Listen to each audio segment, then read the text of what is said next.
que é masculinidade? Masculinidade é uma construção sociocultural do que é ser homem na sociedade, né? Como é que esse homem vai desenvolvendo ao longo da vida, essa criança, ela vai sendo educada, ela vai sendo condicionada dentro de modelos, de crenças, do que significa ser homem. E o que é ser homem? Porque a gente tem um outro conceito que é muito importante, que é o conceito da masculinidade hegemônica, né? Que ele se traduz na representação de uma imagem de força, virilidade, sexualidade instintiva e autossuficiência, que oculta a vulnerabilidade do homem, influenciando a capacidade dele falar sobre suas necessidades de saúde. Eu penso que a saúde dos homens envolve, em certa medida, algum nível de vergonha, a depender de como esse homem foi criado. Para alguns homens, cuidar da saúde é visto como se fosse uma coisa de mulher, uma coisa de gente fraca, ou uma coisa para a qual ele deve recorrer só quando ele está quase morrendo. Mas não dá para generalizar, não dá para dizer que todos os homens se comportam da mesma maneira. A gente vê grupos distintos, grupos que já têm uma noção mais ampla de cuidado da saúde, cuidado emocional, o cuidado físico, e a gente vê outros homens super resistentes, que só querem procurar o hospital como um último recurso. Ao não pedir ajuda, ele geralmente desenvolve quadros de enfermidade, né, que a gente chama de morbidade ou de mortalidade, precoces, né, exatamente porque ele não consegue se comunicar e pedir ajuda, pedir cuidado. Homem não cuida da saúde. Tem medo de médico. Não quer descobrir doença. Consulta é coisa de mulher. Eu não preciso de exame. Estou bem. Eu não tenho tempo para ir ao médico. Será que os homens realmente não querem cuidar da saúde ou não têm acesso? Tem muitos homens que têm um nível grande de resistência. Então, quando você leva os caminhões, os trailers, os médicos, as médicas, enfermeiros, enfermeiras, enfim, quando você roda o Brasil criando e oferecendo a estrutura adequada, muitos homens vão sim nesses médicos, vão procurar ajuda.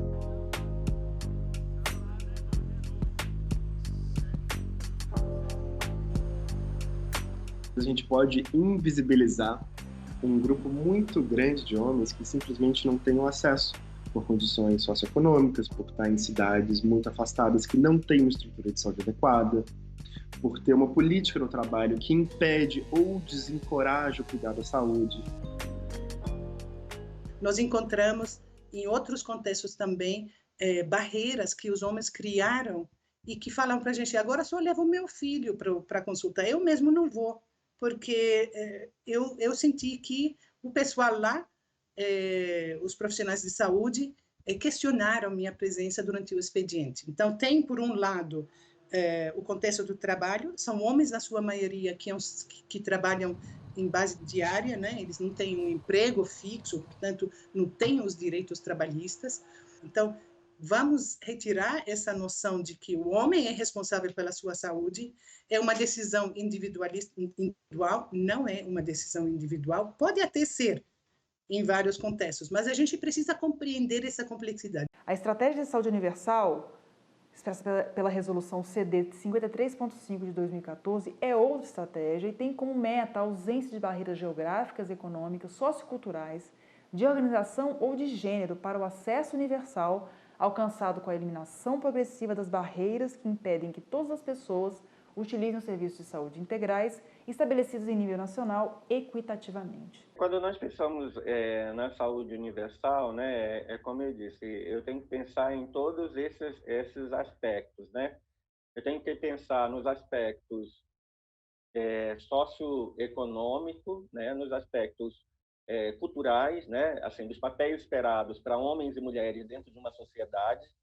Esses papéis, em geral, eles passam por questões familiares e intergeracionais, mas eles passam também por questões de rito de passagens e de culturas muito específicas relacionadas às masculinidades. Então, vamos pensar, por exemplo, que em várias masculinidades, a questão do cuidado em saúde ele é entendido de uma forma, né? E isso, vamos pensar na população ribeirinha, na população quilombola, na população indígena, na população cigana, né? Como é que essas populações que homens, nas suas masculinidades, elas entendem o cuidado em saúde. E daí a gente entende gênero, entende o que é perspectiva de gênero, que é onde as doenças elas passam a ser entendidas como uma combinação de efeitos biológicos e socioculturais. As pessoas não adoecem só biologicamente, elas adoecem pelo comportamento que elas desenvolvem em vida, pelas atitudes, pelas escolhas que elas fazem ao longo da vida. A gente cada vez mais descobre que o estilo de vida, ele muda tudo no nosso corpo. Isso a má alimentação, a boa alimentação, o cigarro, o álcool. Então, poxa vida, mas eu fumo um pouquinho, mas eu bebo um pouquinho, mas eu como gordura um pouquinho. Mas esse pouquinho, mais pouquinho, mais pouquinho, dá um pocão. 1 mais 1 mais 1 não é igual a 3, é igual a 6. Se potencializam. Então, realmente, o cuidado alimentar e o cuidado de hábitos é muito importante.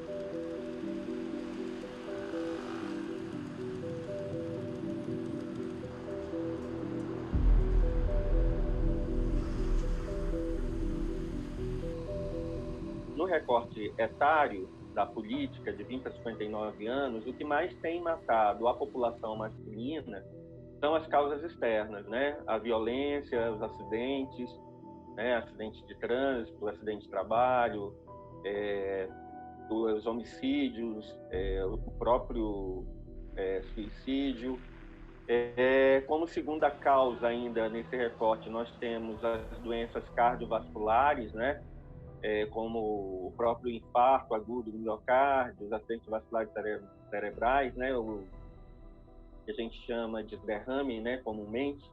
Mas, em terceiro, a gente tem as neoplasias, né? Além de outras doenças, é claro que as doenças mentais também, elas têm crescido muito.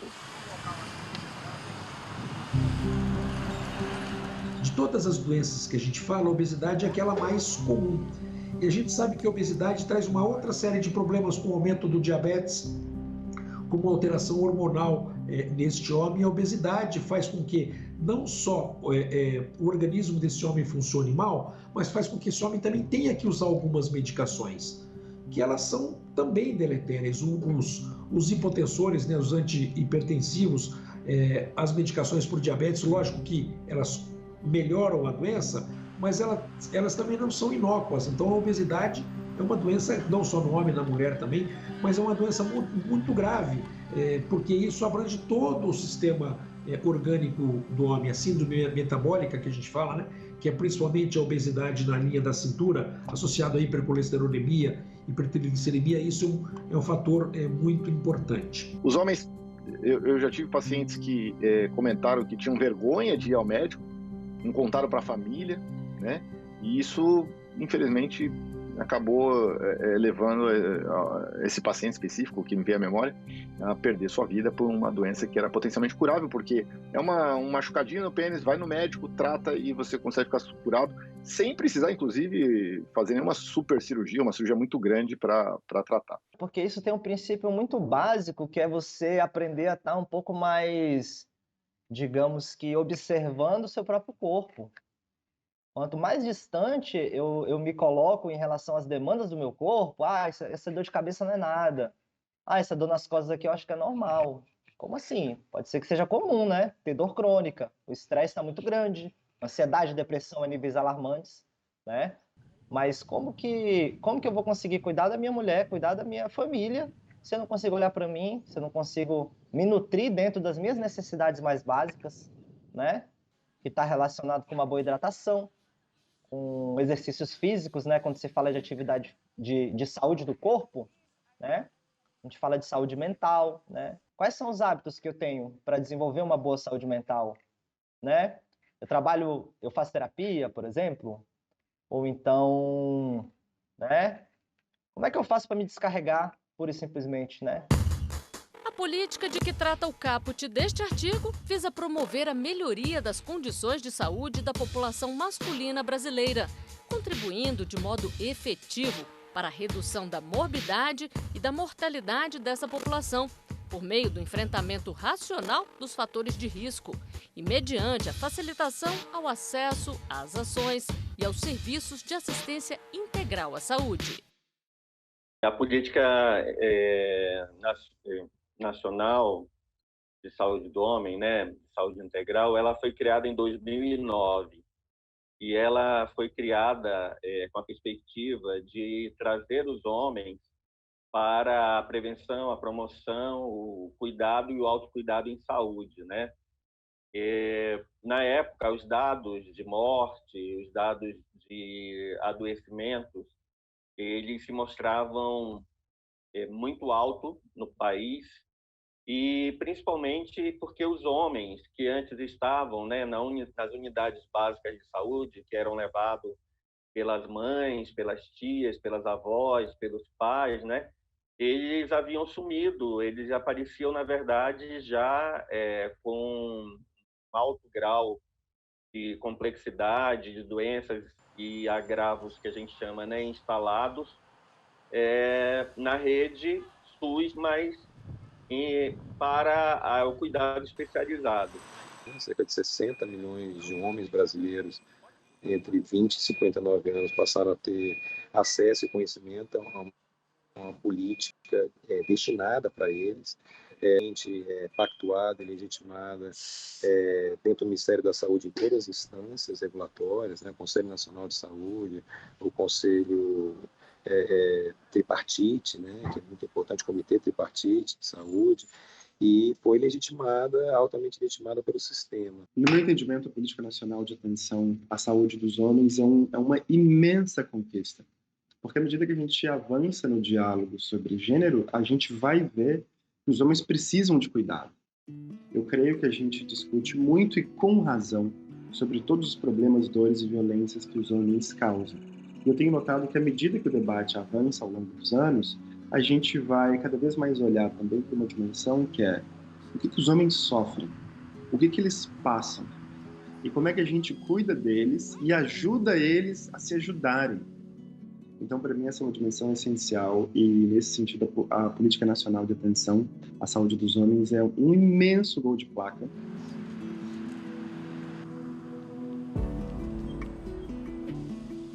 A gente sabe que muitas doenças crônicas e elas têm a ver com a questão da prevenção e da questão das mudanças de hábitos de vida.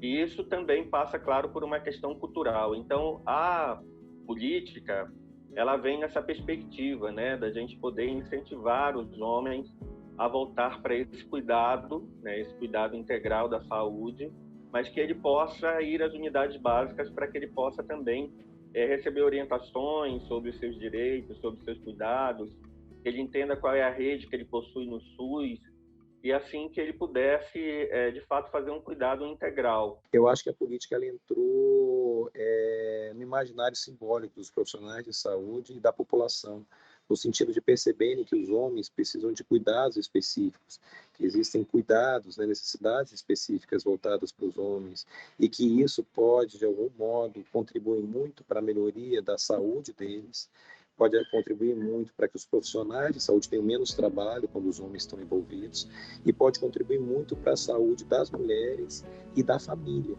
né, para as próprias crianças, para as próprias mulheres, para a própria comunidade, porque quando o homem ele começa a cuidar da sua própria saúde, ele começa a dar muito menos trabalho, né, para todos.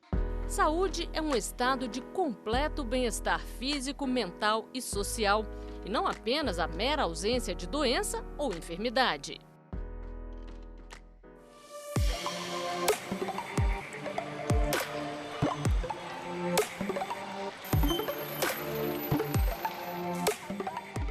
Não existe saúde sem saúde mental, que é uma premissa da Organização Mundial de Saúde. Temos o vício, infelizmente, o erro muito grande de separarmos a saúde fisiológica, física e a saúde mental, como se fossem duas coisas díspares, e não são. São intimamente interligadas. E por isso, a Organização Mundial de Saúde teve, durante um ano, reforçando a importância da saúde mental, com esse ditado: não existe saúde sem saúde mental. Eu acho que a saúde mental ela é um problema, é uma questão que vem junto com a saúde, né? O que é saúde? O que é bem-estar, né? É um conjunto de coisas, né? Não é o coração tá batendo bonitinho, a pressão tá boa, o diabetes, a glicemia tá controlada. É sim é um conjunto. Então você pode estar com tudo isso daí funcionando e de repente você tem uma depressão, né? Isso não é saúde. Então, se a gente pensa na saúde mental, ano passado a gente fez um estudo com mais de 40 mil pessoas chamado O Silêncio dos Homens. E a gente viu que 6 em cada 10 homens afirmam que hoje estão lidando com um distúrbio emocional. O ranking passa por ansiedade, depressão, insônia, vício em pornografia, vício em álcool, vício em jogos eletrônicos, que está cada vez mais crescendo. Então, quando a gente vê esse homem tenso, depressivo, ansioso, ele está mais irritável, ele tem menos controle de si e ele se torna mais violento. Então, ele vai afetar a família dentro de casa, ele vai ser agressivo com a sua companheira, com o seu companheiro. E isso é terrível. Então, a gente vê danos para o sistema público de saúde, para esse próprio homem que vai morrer mais cedo e para as pessoas que estão próximas, né? Porque fora a violência contra as mulheres, fora a violência de gênero, a gente vai ver também um alto nível de absenteísmo, homens que não vão ao trabalho porque simplesmente não estão se cuidando e no final das contas vão acabar perdendo mais dias de trabalho ao longo do ano. Não só a saúde física, a saúde mental, mas a saúde dos relacionamentos, né? Tem muitas mulheres que estão querendo umas trocas mais, digamos, mais honestas com os parceiros, sabe? Que já não se identificam mais com um desenho de relacionamento afetivo parecido com a década de 80, com a década de 90, sem muito diálogo, entende? Então a gente o nosso objetivo é promover esse espaço para desconstrução, né? Para os homens que já sentem um chamado de opa, deixa eu me desconstruir um pouco aqui, porque estou adoecendo, as minhas relações estão precisando que eu seja mais assertivo. Como que eu consigo colocar o meu limite para minha parceira sem ser agressivo? A doença, ela afeta a sociedade, né? E por que ela afeta a sociedade? Porque um homem que está doente, ele não produz, né? Ele acaba sendo um problema a mais. Em vez de ele solucionar problemas, ele gera problemas. Não por conta, ele não é culpado daquilo que está acontecendo com ele, claro, mas ele acaba pesando para a sociedade como um todo. Ele deixa de ajudar a sua família, ele deixa de trazer sustento para a sua família, ele, por vezes, se tem um problema, né, com a depressão, um alcoolismo, enfim, ele acaba gerando ainda outros sofrimentos para as pessoas que estão à sua volta. Então, na verdade, as questões de gênero, elas influenciam nos riscos a que os homens expõem à sua saúde, né? Uma vez que interferem na forma na qual eles percebem e como eles utilizam seus corpos, né? Caracterizando-se como determinantes sociais de saúde que devem ser observados para a qualificação da assistência do cuidado. Você tem que entender como é que esses homens eles foram educados e quais são os gostos, as preferências, os hábitos, para que você possa entender também a maneira como eles adoecem e como eles podem vir a morrer. Segundo o IBGE, a expectativa de vida do brasileiro aumentou em 3 meses no ano de 2019 em relação a 2018, atingindo uma média de 76,6 anos. Os homens podem viver até os 73 anos de idade e as mulheres podem chegar até os 80.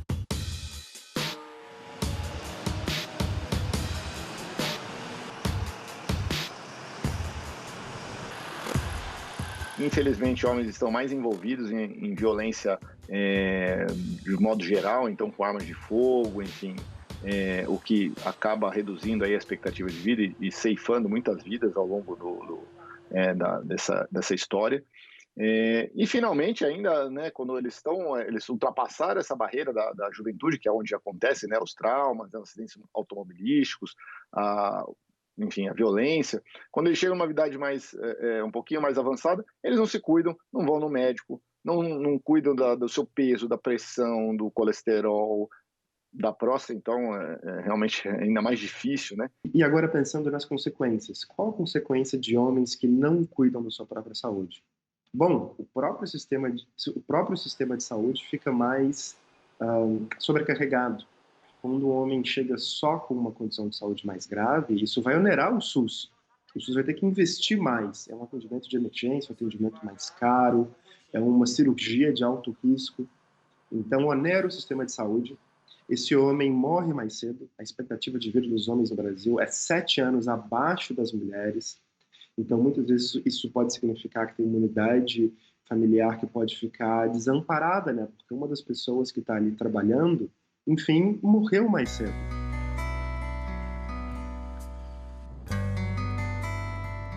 Toda forma de violência é, antes de tudo, uma agressão que a gente comete contra si mesmo, né? Nesse sentido, sim, a violência doméstica ela é uma violência que o homem comete contra si mesmo, sobretudo contra a sua companheira ou seu companheiro, né? E nesse caso a gente está falando de homens que são violentos não só com mulheres, mas com homens também. Mas geralmente são violentos com mulheres. Eu acho que tem isso a ver com uma dificuldade muito grande deles serem vulneráveis, deles pedirem cuidado, deles poderem demonstrar os afetos, deles poderem aceitar críticas, né?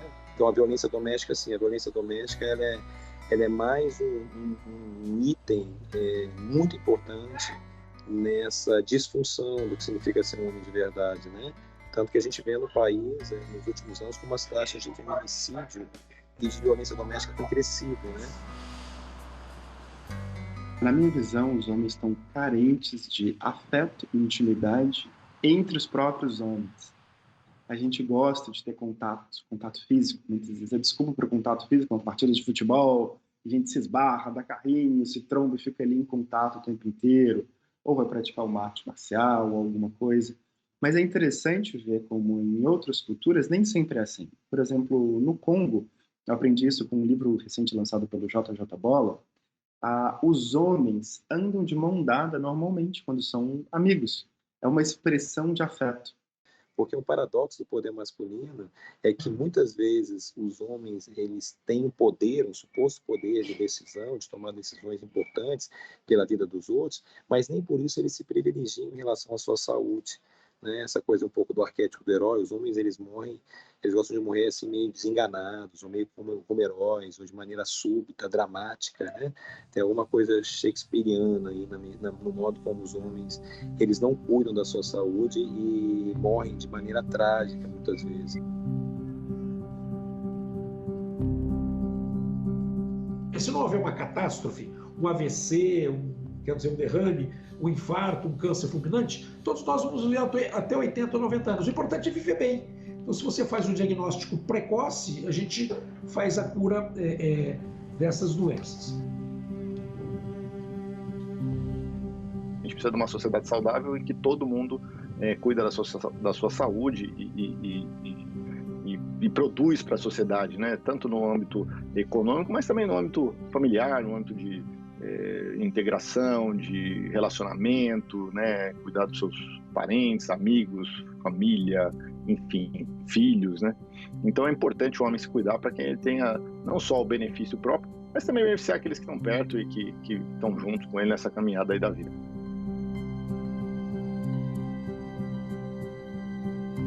Então a gente precisa trazer essa reflexão, né, para a sociedade mais do que nunca, para a gente poder pensar se esses modelos masculinos eles estão sendo benéficos ou destrutivos. E se eles estão sendo destrutivos, não só para os homens, para a própria sociedade, né, para todas as pessoas que compõem a sociedade, né? E a gente precisa discutir isso, porque a gente precisa mudar, a gente precisa transformar isso, né? Como que a gente transforma? E como que a gente pode formar uma geração de homens que cuidam de si? Porque um homem que cuida de si naturalmente vai cuidar mais de quem está à sua volta, da família, dos amigos, das amigas, de quem trabalha com ele, da sua comunidade. Enfim, homens que cuidam, homens que sentem, são homens também. Tudo aconteceu no Réveillon de 2017. Eu estava na casa de praia de uns amigos, com os amigos bebendo, e aí fui levantar e senti um lado fraco, né? Um pouco dormente, sem firmeza, e embolei a fala. Aí eu digo, não é nada não, deixa, deve ter sido porque eu estava sentado, é uma cãibrazinha. Aí fiquei, né? Aí fiquei à tarde, e aí quando fui para casa de um outro amigo, chegando na casa do outro amigo, tive o mesmo problema. Aí eu estava com meu cunhado e minha irmã, eles me colocaram no carro, viram que eu estava com algum problema, me colocaram no carro e me levaram no pronto-socorro, porque eu estava próximo do pronto-socorro público aqui em Aracaju. E aí fui lá, aferiram minha pressão, fizeram um eletro, a médica disse, não, você não tem nada não, a pressão está normal, pode ir embora. Eu digo, tudo bem. Eu também não queria ficar naquele hospital. Aí, voltando, não, vamos para casa para a gente se preparar para o Réveillon. Aí, chegando próximo de casa, aí deu novamente o mesmo sintoma. fraqueza e embolei a voz. Aí ele disse, vamos para outro hospital. Aí chegamos lá no hospital, a minha pressão estava 17/12, se eu não me engano, ou 17/13, não recordo agora. Aí o médico passou, fica ali tomando um medicamento para ver se ameniza, se baixa a sua pressão. Aí fiquei lá, tava lá com meu cunhado, aí fui ao banheiro. Na hora que eu vou ao banheiro, deu novamente, aí eu caí. Aí quando eu caí, aí já me colocaram no ambulatório, aí já pediram uma tomografia, eu fiz a tomografia e aí constataram que eu tive um acidente isquêmico transitório. Aí eu fiquei lá e providenciaram, me transferiram para uma UTI. Eu passei 2 dias na UTI e mais 3 dias no apartamento. E aí fui para lá e me passaram a medicação e disse, a primeira coisa, você vai ter que perder peso e fazer um acompanhamento.